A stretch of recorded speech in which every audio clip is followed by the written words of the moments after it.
Hey guys, welcome to the Marissa Effect, the podcast where real talk meets deep connection. I'm your host, Marissa, and around here we are all about honest conversations, fresh perspectives, and living a life that feels aligned, inspired, and unapologetically you. Whether we are diving into relationships, wellness, or those aha moments that shift everything in life, this is your space to grow, laugh, and feel seen. I'm so happy you guys are all here with me, so let's go ahead and get into it. In this episode, it is jam-packed with so much greatness. I have been manifesting interviewing the Montana Method instructors for a while now, so I'm beyond excited to finally share this conversation with you. Caitlin's story is extraordinary. She is so talented and truly the mastermind behind all of the incredible Montana Method themes. And you all know how much I love the Montana Method. It was so cool to unpack how it all started for her. And honestly, she's just such an inspiring person. She's done a lot and has so much wisdom to share. In this episode, we dive into her love for the wellness industry, her journey through addiction recovery, and so much more. You guys are going to love this one. Thank you again, Caitlin, for being here. Of course. So let's talk about your past. So we were just talking before, and you said that you were kind of always into fitness a little bit. So what is your background in? Kind of. So I'm actually pretty uncoordinated. Really? Yeah. So I never played sports as a kid. But I was in gymnastics, I was in cheerleading. So anything that just had to do with like me and my body, I was better with, but like I can't add like a ball or a team into that. Oh, like the hand-eye coordination? Yes, yeah, can't do any of that. So I did that when I was younger. And I think that did give me like a fitness foundation. My dad was a tennis player.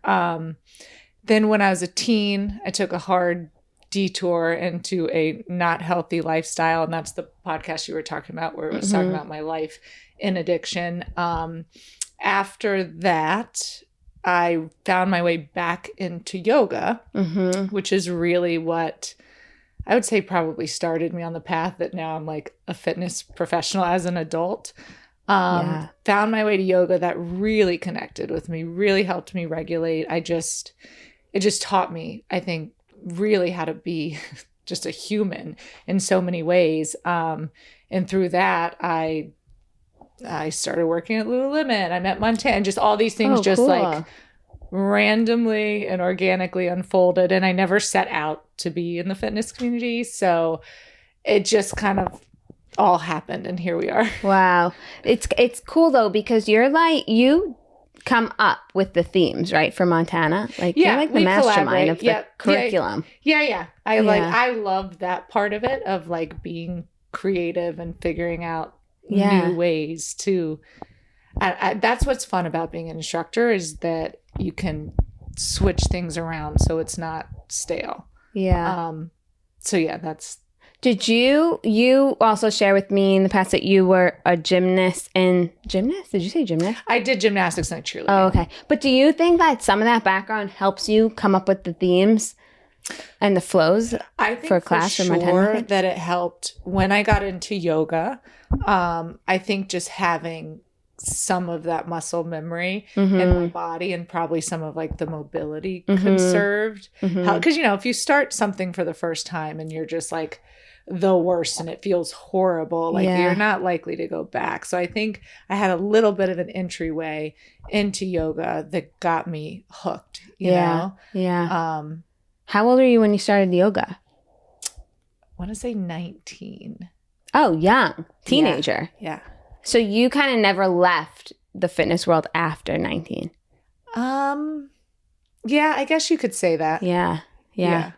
You like live and breathe it. So I follow you on Instagram and you like weight training, you like yoga. I'm like, you are a master at all of these modalities of fitness, I feel like, or you just like them all. It's funny that you say that because I guess I never really think about it, but I guess I do all of those things. The one thing I hate though, which I'll say in class all the time, is cardio. So that's like the one thing I still will do it, but I will never, you'll never catch me at like Like doing a marathon or doing a 5K? I did my first 5K this summer. Literally decided on a Thursday, I was like, I'm going to run because I've always had this block with running. Like, I think I was like traumatized as a kid because I was the last one to run. You know, remember they used to like make you run a mile? Yeah. For the fitness test? Yes. So I was like dead last for I think like kindergarten, first grade. And so I abandoned any type of running after that. Oh my gosh, that's so funny. So now if my body starts running, it's like, no, this is bad. Like, don't do this. But so I decided on Thursday, I was like, I'm going to run a 5K because it was in the little town I was in up in Maine. And and then I ran it on Sunday, and that I would say will be the end of my running career. I did it. It was great. It will be the end proud of of myself, but I don't need to do it again. Yeah. But you dance, you do the dancing, cardio dancing and stuff. That's the one thing that I'll get into. Yeah. Because you don't even realize you're doing cardio, I feel like, when you're doing that. Exactly. Yeah. That's the trick. Yeah.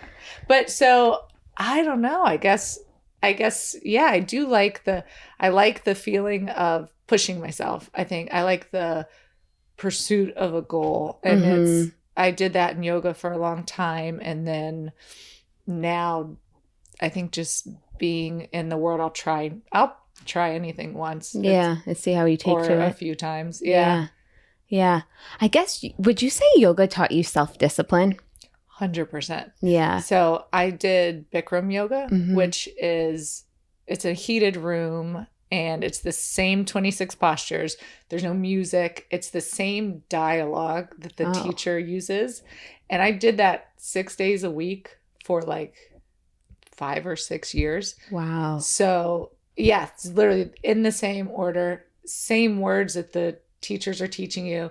Excuse me. So that 100% instilled discipline. And I feel like that was the first discipline I was going to ask you. Okay. In my life. That's what I was saying. I felt like my yoga like taught me so many things. Yeah.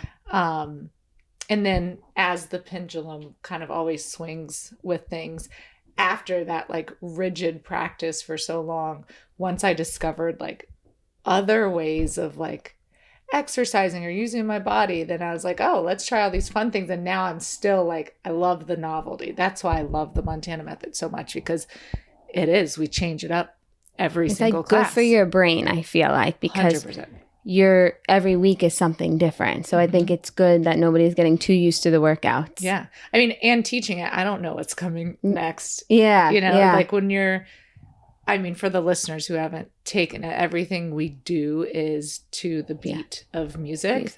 And it's not something you can really plan out in your head. You got to hear what's going on. You got to feel it in your body.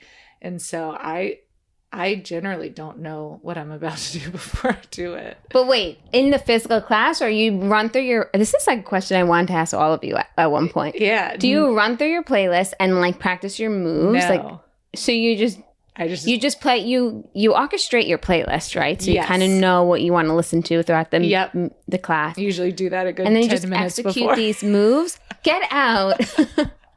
Yeah, well, now it's been, how many years have I been teaching Montana method? My kids. Yeah, so Montana and I, we had our sons at the same time. They're 9 years old, 9.5, almost 10 now. So that's when I started doing it. So it's pretty embodied at this point.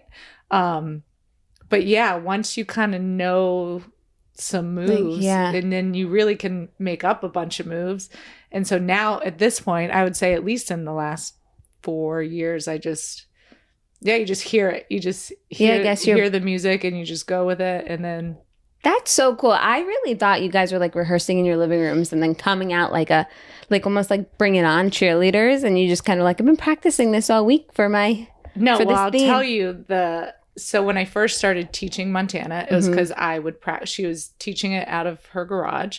I was going and taking the classes, and I was a yoga teacher at the time.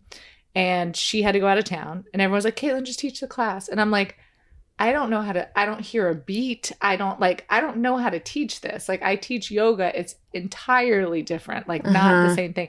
They're like, just figure it out. Just do it. And so I was like, okay. So she went out of town, But I did that because, like, again, no one could train me because they were like, just copy what she's doing. And that's why also I think I've become the teacher trainer. It's because I had to make up like what a training was. Right. So when that happened, I would practice in my garage because I was like, I don't want to let these people down when Montana's out of town, and those are like big shoes to fill. Yeah. So I would listen to the music and try to time stuff and try to like remember. Is that how you think you taught yourself the beat? Mm-hmm.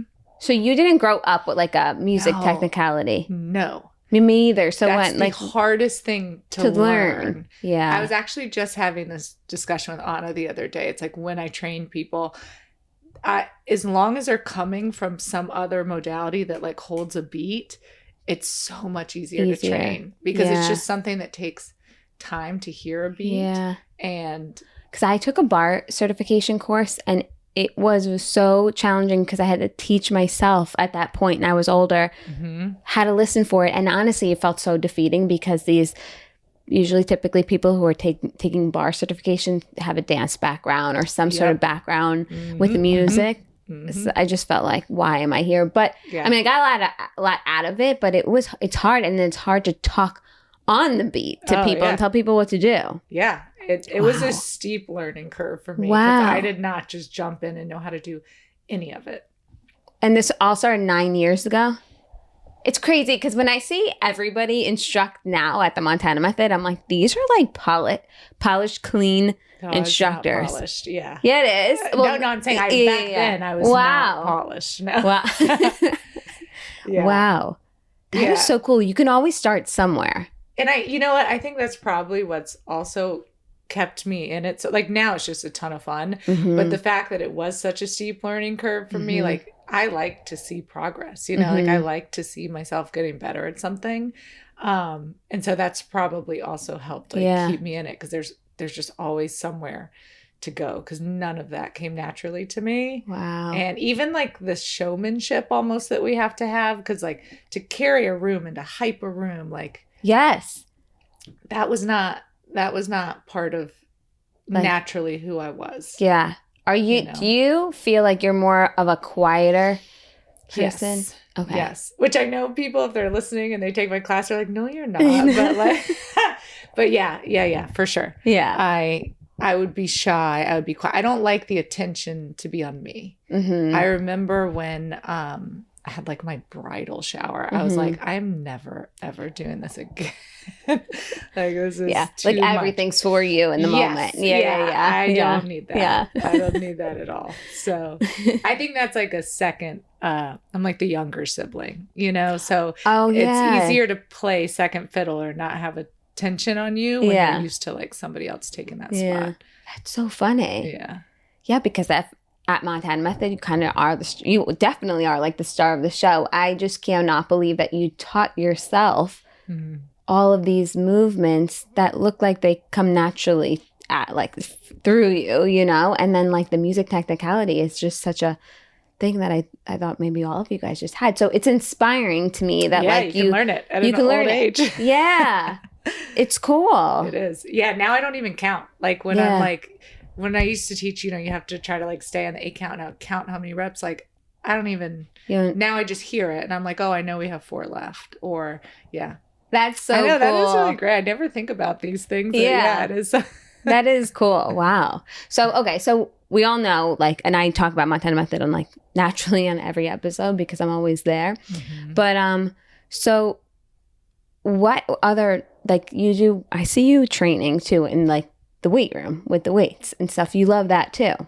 Yeah, I love lifting like really heavy weights. I'm kind of funny with the way I weight train though. Like I like to stay like 5 reps or below because I'm lazy also. So I want to go as heavy as I can for like as few reps as possible. So it's maybe not like, it's not the best way to grow muscle, but that's how you get strong. And I love feeling strong. Okay. And how often do you do that? Really now once a week, which is not optimal, but I can't recover from anything else because I teach like 5 days a week. So that's just what it is. And then I try to have a yoga day, and then you do try like you don't teach that, you take a class? No, I will at some point in the future. I'll teach that again, because that's my thing. That's your baby. That's me. Yeah. Okay. Wow. 5 days a week at Montana Method. That is a lot. It's a lot. How do you come up with the themes for the following week? So at this point, we've been using the same themes. I would say for maybe like a year and a half. We'll the way we do it is that every year you'll cycle through the themes twice. So it's whatever, it just starts over.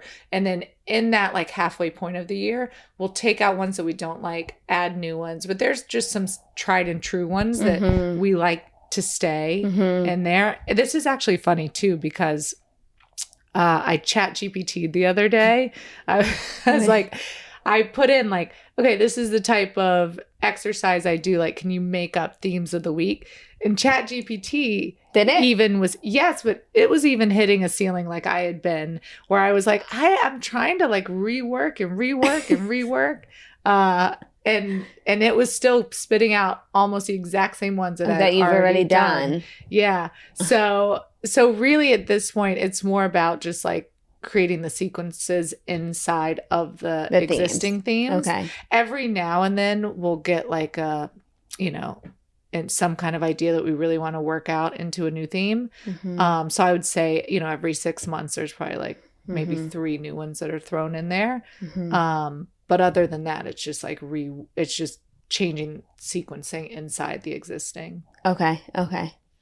Do you, I mean, it's just like an inspiring place, Montana Method. So I don't think you ever get burnt out, like where you're like, oh, I can't figure out another theme, like stumped almost, or not a theme, a sequence, like movements within a theme. Well, so Montana and I actually have the same quality, and I'm sure some of the other instructors do as well.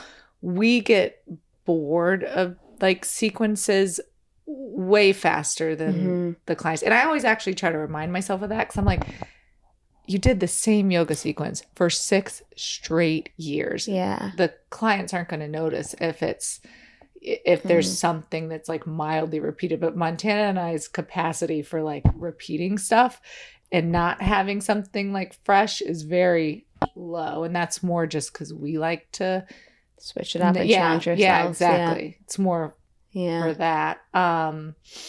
So no, and we get inspiration from so many different things. And this is why also I love to do other types of fitness and go to other classes, is I feel like I like to feel what it feels like to be instructed by somebody else, So, and sometimes do you get inspiration from other instructors? Yep. Yeah. I'll just be like, oh, that was an interesting thing. And then I'll try to like weave it in to the framework that we have. But yeah, there's always something to learn. Yeah. It is a super cool workout. And then honestly, I must say that it's one of the only workouts that kept me captivated for this long. Like usually I'm like, okay, I don't want to do this. Like I used to do Ariel silks for a long time. And then I'm like, I don't even want to look at a silk now. Like, I just I get like, just after I do it so long, I'm like, okay, I'm done with this. And that Montana Method just doesn't have that same, like I never get sick of it. But the music in there is great. Like it's not from like Fit Radio where you'd find it like other places. It's like DJ playlist, I feel like. Oh yeah, we take our music very seriously. And I think that creates the environment that you're in. So honestly, I think you could execute the same movements and keep switching up your playlist and nobody's gonna know. That's a good point. Yeah.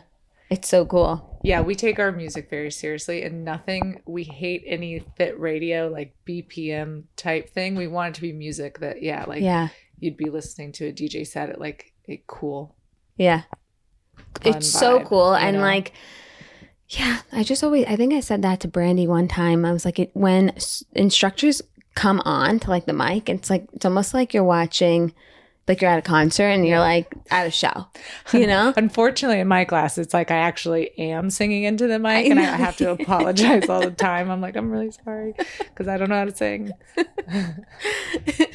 No, it is. It's a fun environment. It's very unique, Montana method for sure. So what else? I don't know. When you were 19 when you got into the yoga, right? Yep. So before that, childhood, because I know that we were talking about how I listened to your podcast from another entity. But before that, you have shared that you have struggled with addiction. And I know I had asked you this off of the podcast, but, you know, if you feel comfortable, do you feel like your recovery is connected to how passionate you are about fitness in any way? Well, yeah, I mean, I guess I can tell a little bit of this story. So I really kind of took the big leap into active addiction very young. Okay. About 13. Wasn't able to even complete high school. It was just, you know, it was just all, you know, if anyone, which I feel like everyone these days has a loved one and they've watched someone go through it or they've gone through it themselves. So just exactly as you would imagine how messy that would be was my life. It was chaotic. It was traumatic. It was dysregulated on every level. I moved to South Florida when I was, I think I was still 18, 19. At this point, I had not gotten sober yet, but I had gotten on like medications that could help manage me a little bit better. And like an SSRI? No. So there's medications that will like, I was an opioid user. And so there's medications, they call them like maintenance medications that like fill up your opioid receptors and then block you from being able to overdose on opioids. Cool. So it's just heavy duty medications that, it's a lot. And so basically I had to do that along with just, it still was pretty messy, but it was less messy because of those. Yes, because of those.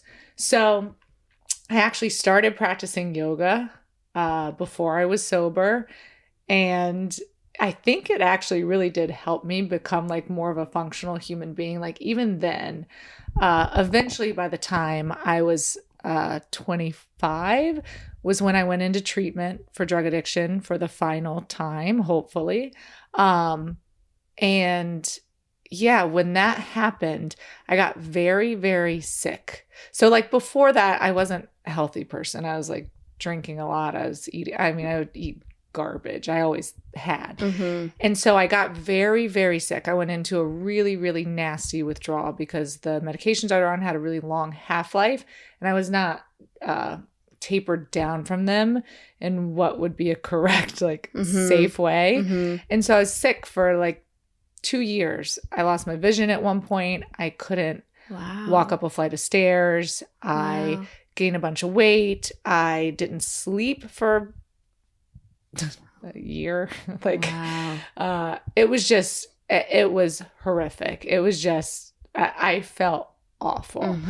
And I just had this, I was trying to stay sober. I was trying to build a life, right? And I physically felt horrible. And back then I was like, okay, I'm going to keep showing up to yoga because also in my mind, I was like, I'm just going to sweat out like whatever's left in me of all of this stuff, like get it out.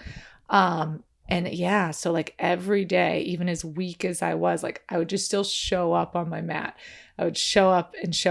And so I think that like wanting to be strong just to be able to get through a day, right? And just like, oh, I was so weak. Now, almost 12 and a half years later, has now just naturally translated into me being a fit person.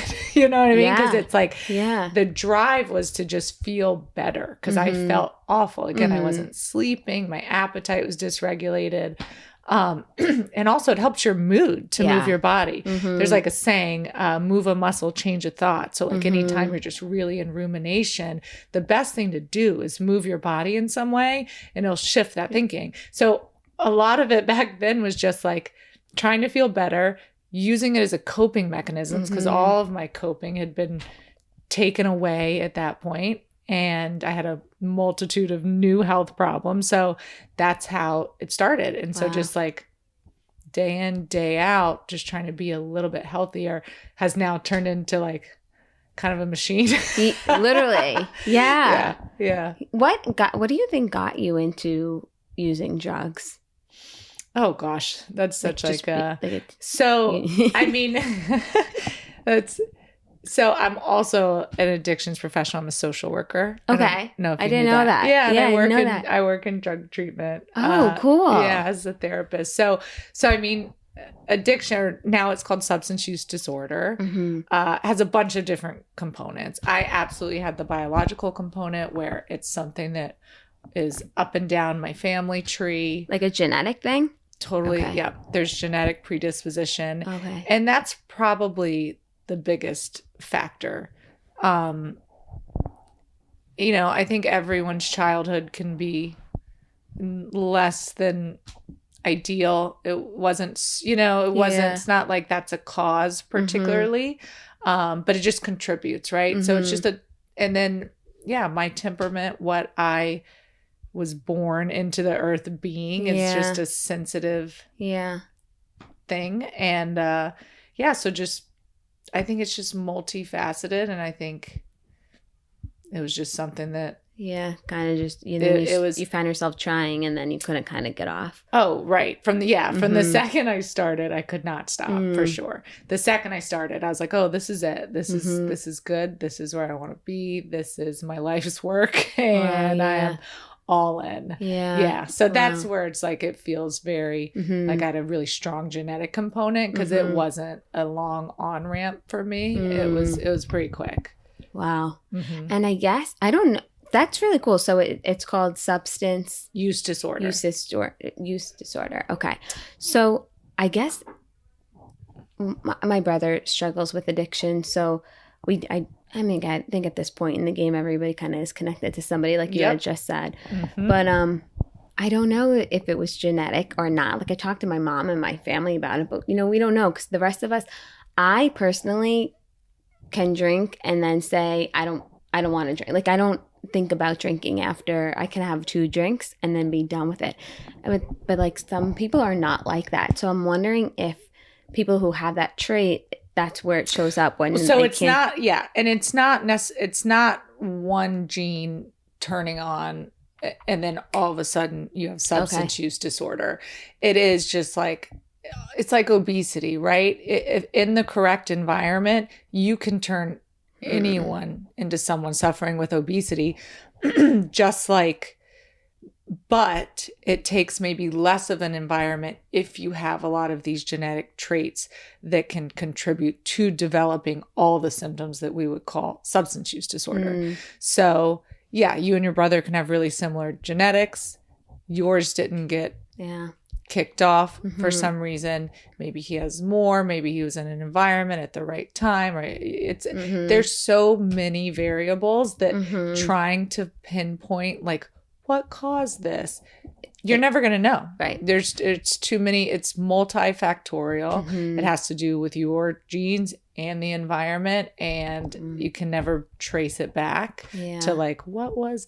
But you can use your best context clues of like, oh, if my father and my grandfather, and then I had lots of childhood trauma, and then I was introduced to very addictive substances. You can paint a picture, but it really doesn't matter. It's just however one finds themselves there, that's the disease they have. Yeah. Yep.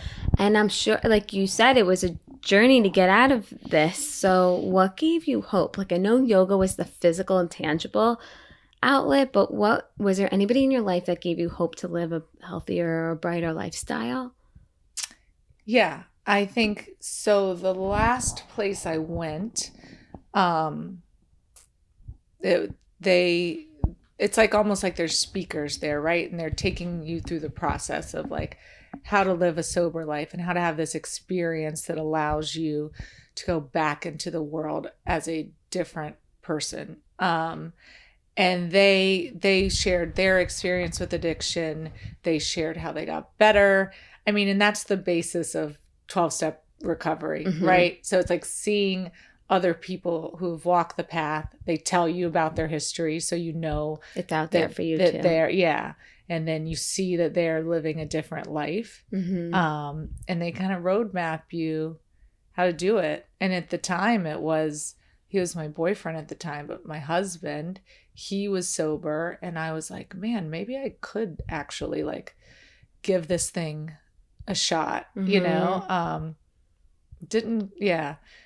Didn't particularly want to, but that hope of like, yeah, people actually do go on and live a life, and they're, you know, like they're just people. I don't know. It's probably so different for someone who doesn't have substance use disorder, but for me, it was inconceivable to be a human and not use substances. Like I couldn't connect how that happens. Yeah. Yeah. And like, I remember when I first got sober, I like went into New York City, like on a vacation, and just thought to myself, like, I shouldn't be here. Like, this is for people like who can drink. Like, I shouldn't it was such a distorted way of thinking that like I shouldn't participate in life, or like I can't, or I don't know. It's like very interesting. Yeah. And now that's just like the silliest thought. Like, I mean, I participate fully in all forms of life, like. So it was a mindset shift. But I do agree with you. I think we do live in a society that like certain things, like I'm going to use a music festival for an example. Like we associate music festivals with getting like messed up with your friends, drinking, partying, doing different drugs there, when you could totally go there and have a exceptional experience sober. So probably even better experience than if you go there messed up. Yes. So I'll like weave this back into, I do think this is something that teaching at the Montana Method has given me, is that like I am so comfortable now. I love going to music festivals sober. I love music. I will, just dance my ass off. And it's like, I don't need that. And like you said, it's like, I actually I don't want it, because now I don't have to worry about feeling like garbage the next day. Yeah, Which exactly. like, but I'm also like, my friends know this about me too. Like, I love it. If you want to tear it up, like tear it up. Like I am entertained endlessly from people who are partying. So luckily like that part of like that angst has been removed for me. And I really do credit it with like, you got to be confident up there teaching those classes. You got to own the room. And none of that was natural to me. All of that was like a relearning. When I first got sober, I couldn't even like open my mouth in like an AA meeting, Yeah. And now it's like that fear is just, it's gone. I've had to walk through it so many times by becoming an instructor and like having to lead people that it's great. It's great to be forced to kind of get on the other side of that. Yeah. They say once you like relinquish the fear, like endless great things come your way. And I feel like even like on this podcast where we're talking, and then before when we were talking, you shared that like once you became sober, one thing started to lead to the next, and then you even just looped it again right here in this conversation and said, I actually do like, that's what Montana Method brings to me, like that feeling like you were at like a music festival. So it's so interesting that I feel like yoga in this crazy way brought you back to yourself. Oh, I totally agree. Totally agree. And we were talking before, like when I first did get sober, I shortly after, again, at this point, like I didn't know what I was doing with my life. Like everything, I'd gone to we actually went to the same college, Nova Southeastern University. Oh. Yeah. And then I just like, I'm not doing anything with that degree. So I got scholarship to become a yoga teacher. So that again was just kind of put in my path. I did it. And then And then you taught that for 5 years. Yeah. Right? Yeah. Wow. Probably, maybe. Oh my God, my math is so bad. Very long. Yeah. It feels like I did that longer. And again, I'll do it again. I sometimes will teach it at the studio too, but it's, yeah. But it's great that when did you become, that's not what you went to Northern Southeastern for. No. So I got my undergrad at Nova Southeastern, and I was really just kind of killing time with my life, you know? And then much later, I would say maybe when I was like 28 or something, I went back and got my master's in social work. Oh, cool. So you do that now? Yeah. I don't work a ton because I'm working more at the Montana Method and my kids are little. But yeah. Wow, that's so cool. And it's almost like you giving back because you know, you actually know what they're going through. It definitely helps to be able to relate and. Yeah. Because I just like a personal, like when my brother talks to me, I have no idea what he's saying. And sometimes, honestly, I'm like very empathetic. Sometimes I just get so exhausted and I get frustrated because I don't get it. And I'm not trying to sound closed off because I want to understand him, but sometimes I'm just like, you need to talk to somebody that understands where you're coming from. So sometimes I get upset with myself because I think also the other thing about anyone who suffers from substance use disorder, you probably get closed off because there's been a lot of strain on the relationship. Yeah. Because as a consequence of any type of addiction, there's dishonesty, there's selfishness, there's, there's just like, and not like, but I do try to remind myself that he's struggling beyond things I can comprehend. So like be patient. My patience do work. Yeah. I mean, at the end of the day, we're all human, so. Yeah. And also, I think I remind yourself, like some days love looks like being super sweet and nurturing, and other days it looks like saying no. You know, so it's just. Thanks for saying that. Because sometimes I'm so hard on myself. I'm like, wow, I'm bad. I'm bad sister. No. I think even the fact that you think about whether or not you're a bad sister shows that you're not a bad sister. Thanks. Yeah. No, but we are a difficult people to deal with. In general. Yeah. I'm like, what? And we do that by design to get people to leave us alone. No.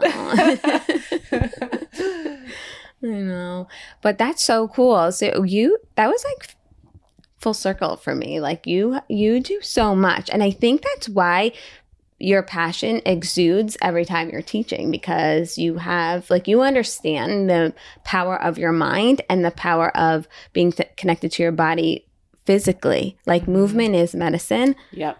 And I know people say that and maybe not understand the meaning. Like before I got into, I have my yoga teacher training too, but before I even did any of that stuff, people would say go inward and get connected to your body, and I would have no idea what they meant by that, so I feel like you have to go through shit and then like really fall in love with the art of physical workouts to know what that means. I remember when I was younger, I had a therapist be like, where do you feel that in your body? And I'm like, what the fuck are you saying? Like, and I was like getting angry at her. She's like, just drop into your body and tell me where you feel. I'm like, I don't know what you're talking about. And now I feel everything in different parts. Like if I'm angry, I feel it in my hands. If I'm like sad, I feel it right here. And it's so funny because no, I did not have that ability. Those brain circuits like were so disconnected. So it is a beautiful thing. And I try, I don't know. I never like, it's just not my way to ever tell someone what to do. Yeah. But for me, being able to like connect to my body that way 100% allowed me to recover more fully than if I didn't. And I'm really grateful that, again, I even had that like leg in of being comfortable enough to try. Because I get it too, if people are in a body that maybe is, disabled in some way or not comfortable or everything hurts. Like it does. There's a barrier that makes it harder. So I'm just so grateful that I like even had the foot in before I was really sick. You know what I mean? Because I would have never started that once I got so physically sick. It would have been too big of an ask, you know? Yeah. But I do think it's just integral in being able just to, like you said, know yourself, come back to yourself. Like, this is where we live. Yeah, we live here. And I think that's what also gives you the gift of going to a music festival and dancing and being who you are in a sober state of mind. Like that alone, it's confidence. And a lot of people, it took you a long time to get to that level of confidence. So I do think it's like the yoga probably was the best gift to you because now it's opened up so much. Right? Yeah, no, I totally agree. And I like that you even say that because I guess I hadn't, connected all the dots to everything. Yeah, it's so fascinating. One question I do want to ask is, did your parents, were they into like physical activities or did they go to the gym or anything? So my mom, no. My mom is never, she actually just did a yoga class at the library in Alabama the other day. She was like, I'm not ever doing that again. Like, she was like, my friends can go, I'm not going to do it. And I was like, yeah. My mom always has on wedge heels. She's never exercised a day in her life, but she's she's always busybody. My dad was like, I don't know if he was ever actually state champion or just close. He was a tennis player. And so he was at the tennis courts my whole life. My dad and I are very similar in a lot of ways. And I think that need to release physically, I got from him because I definitely had it. And even in my years of active addiction, when I was so disconnected from my body and myself, I do know that was contributing to my like unease, my dis-ease was, I am a physical person who needs to like physically release. And I was shutting that part of my body down, you know? So my dad has always been, now they're older. My dad's in his 80s and he's had knee, hip, all that. So like he doesn't play anymore, but he was always the fitness guy. And the reason why I was asking is because knowing what you know now, like about fitness and the release and like all the benefits of it, you think you'll instill that or try your hardest to instill that in your children? Yeah. So. I don't, not to put any pressure, but I feel like I didn't grow up in a family like with my mom being an athletic or my dad.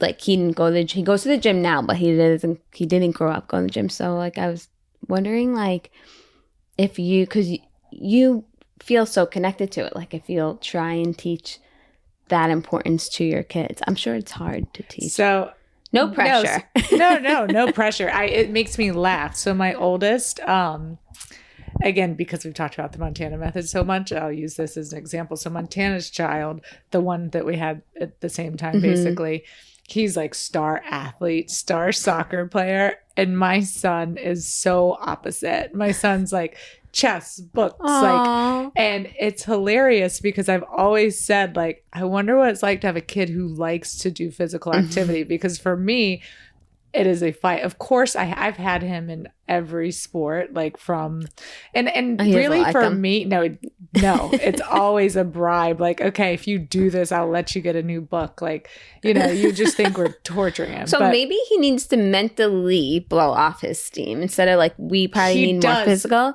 But he's also clumsy. So really what I just want my kids' brains to kind of be more balanced. So I think of it more like, I'm going to make them do sports. I'm going to make them be physical so that like, they can connect to like the coordination in their body and that they'll have that somewhere in their brain. My daughter, she's younger, but I think she's going to be a little more promising, but I don't know. I might just have to. How old is she now? She's 5. Oh, okay. Yeah. So she has time to like figure out what she wants to join, right? She's a pretty girly girl. So right now we're doing like dance and gymnastics. Yeah. But she was doing the weights when she was playing. I actually do. This is also a really interesting thing. When I was pregnant with my son, I was on bed rest. And again, he's very non-athletic. When I was pregnant with my daughter, I got to do Montana method throughout the whole thing. And I feel like my daughter has great rhythm and is a little bit more athletic and more interested in like watching me when I'm doing stuff. So I wonder if like that hearing the beat and moving to the beat in utero made her, I mean, because you can watch the two of them dance now and you can see she's so on the beat and she hears it, and he does not. He does not. Maybe it does play a little bit of a role. Yeah. Wow. Yeah, I wonder. So that was my curious question, because I was like, I wonder if like what we're role modeled, it helps like your passion, your journey throughout life. But yeah, I'm sure a bit. Yeah. Cool. So one thing I wanted to also ask is, like, if you met somebody now who wants to, I guess what I'm trying to say is, because you were like, you connected with Montana. One of my favorite parts of the story that you shared is that Montana like believed in you and saw in you so much that like, I'm going to go away. You're going to just teach the class. And you kind of didn't want to let her down and didn't feel like at the same level as Montana teaching wise. I kind of get that. I get that. But like, she saw it in you. What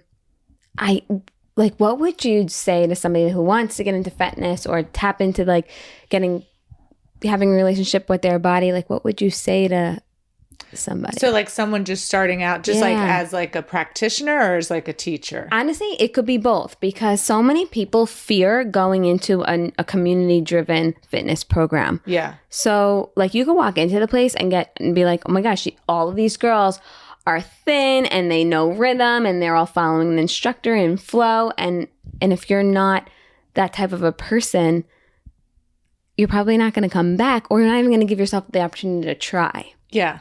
So I would say, I feel like nowadays, almost everyone has virtual programming, right? We do. So I think that's like sometimes a good gateway for people. The other part of it is even, and I was saying, like, I understand my perspective, because someone could watch this and be like, yeah, but you don't have a bad knee, or you're not uncomfortable in your body, and yada, yada, yada, all of that, or like you have rhythm. I will say, like, I didn't. So this is part of, and I felt awful, and I was weaker than everyone. And I really love that this is what recovery has taught me, is a little bit of that tough love is like, if you want something, you kind of just got to drop the stuff that's holding internal, that's stopping you from doing it. And that's going to be wildly uncomfortable. And that's just the price of admission. Life is generally wildly uncomfortable for something that we want, that we've been unable to obtain, because there's a reason why we've been unable to obtain it, and it's usually because we've been unable to face that uncomfortable bridge, right? So it's like, again, I did live in the fire of teaching when I'm not confident, like teaching when I can't hear a beat, teaching when it's just Montana and it's the Montana method and everyone hates me because I'm not Montana, right? Like, because that is the thing, you know what I mean? So I feel like though that might be in your head. No, okay, so not hates me. Yeah, but that's strong. But maybe they to just teach someone's method where you can either get the person who created the method and it's their name, or someone else, like you're going to go for the, you know what I mean? Yeah. And that's not like I'm not like downing myself or like, it's just what it is, you know? And we've always said this too. I think me being like the younger sibling in my family system actually helps me play that like supporting role really well. Right. And it's kind of fun because I don't have any pressure. My name's not, you know what I mean? I can do whatever I want. But yeah, so I do think like if someone's like scared to start, like it is going to feel scary and it's going to feel uncomfortable and you're going to feel self-conscious and you might be evaluating yourself against everybody else in the room. And I think all those times are just like an opportunity to be curious of like, these are my thoughts going on. Like, what's that about? Like, why am I in such judgment of myself? Is there a way? You know, Yes. just like Yeah. all of that. Yeah. I mean, that's how I approach it. And it's just, but it's beautiful on the other side. Once you get comfortable in yourself and showing up anywhere and loving being a beginner and taking that on. Just like, and like embracing the journey. It's all a journey. Yeah.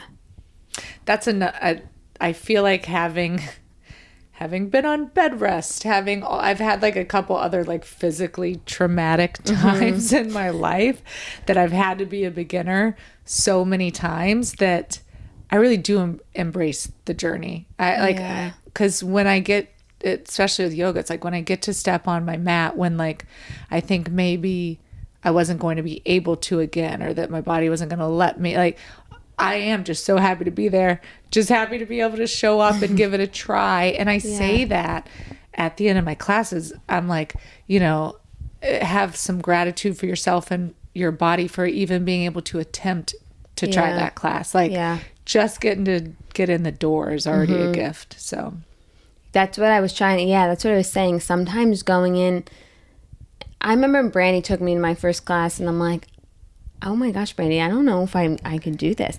And then I did it. And then I remember looking at her and be like, I think this is more your thing. Like, you should teach here. So it's just so funny how you knew her from the aerial. Yes. Oh, that's so cool. It is. It's so funny how everything starts to intertwine. But so when we were working at the aerial studio, she was saying, this woman, Montana's daughter, comes here and I give her privates, and she has a fitness studio that I think you should try. I think you'd really like it. And that conversation went on for a couple of months, and then finally a Saturday came and that aligned with both of our schedules, and I went with her. And I think it was your class. No, it really? Definitely was your class. Really? Yeah, yes. And it was so hard. And then Brandy and I was like all over the joint, because when you don't know the moves, it could be tough. Yeah. And I was looking at Brandy, I'm like, I think you should teach here, because she's so dancery. Yeah. Yes. So it's just so funny how it all came about. But yeah, and she took I me will there. Validate for people though that it is scary to just walk into a new place, especially like. And I had a friend that took me there, so like that kind of broke the ice. But I will tell you though, just to piggyback off of what you said, now I go to Focus Functional.